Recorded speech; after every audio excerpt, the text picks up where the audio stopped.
Oi, gente! Hoje estamos aqui com a doutora Maria Cristina, coordenadora do Departamento do Transplante de Medula Óssea do Hospital IBCC. E o nosso tema de hoje é a doença do enxerto contra-hospedeiro.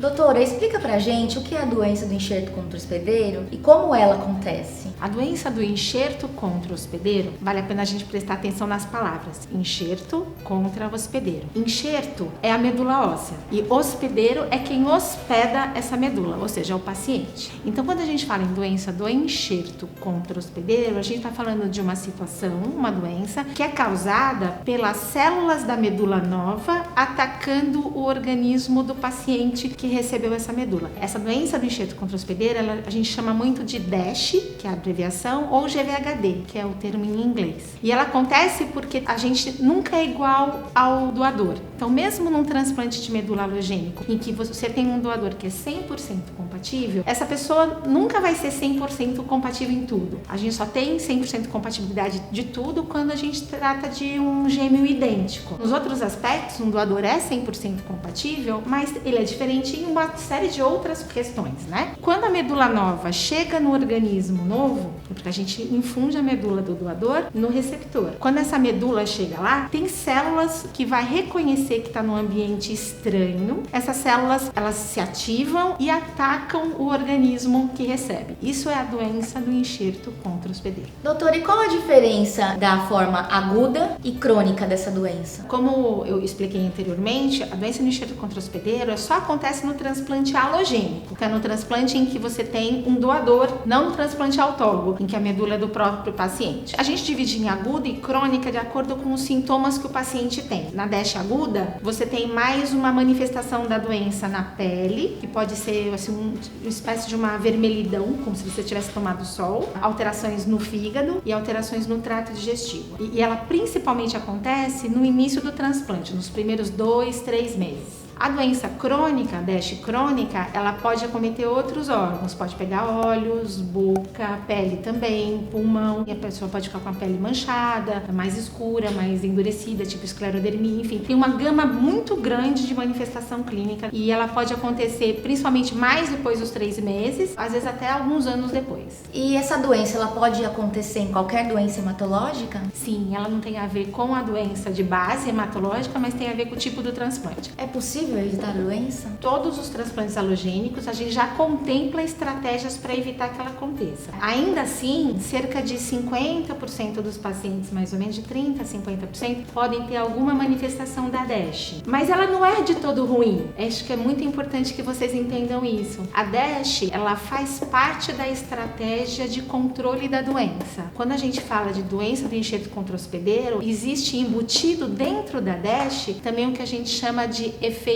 enxerto contra leucemia, enxerto contra tumor, enxerto contra linfoma, entende? Essa mesma célula também pode reconhecer células doentes que têm um restado no organismo do paciente e pode exercer esse papel que é quase de um medicamento vivo. O fato de ter a DASH significa que o transplante pode ou não dar certo? Não, de jeito nenhum. A DASH é uma complicação do transplante. As principais complicações são infecções que acontecem e uma grande complicação é a DASH. A gente não quer uma DASH forte que machuque muito o paciente, mas não dá para dizer que o transplante não deu certo por causa da DASH. E quais os sintomas da DASH? Como eu falei antes, depende do órgão afetado. No início, na aguda, é basicamente uma hiperemia, que nos casos muito graves pode chegar até a aparecer uma queimadura. No fígado, as alterações são assintomáticas, basicamente a gente vê os exames alterados. No trato digestivo pode dar diarreia, pode dar enjoo, principalmente o que o paciente tem é uma irritação, uma secura muito intensa nos olhos. E no pulmão, quando isso acontece, ele pode lembrar um quadro de uma bronquite grave.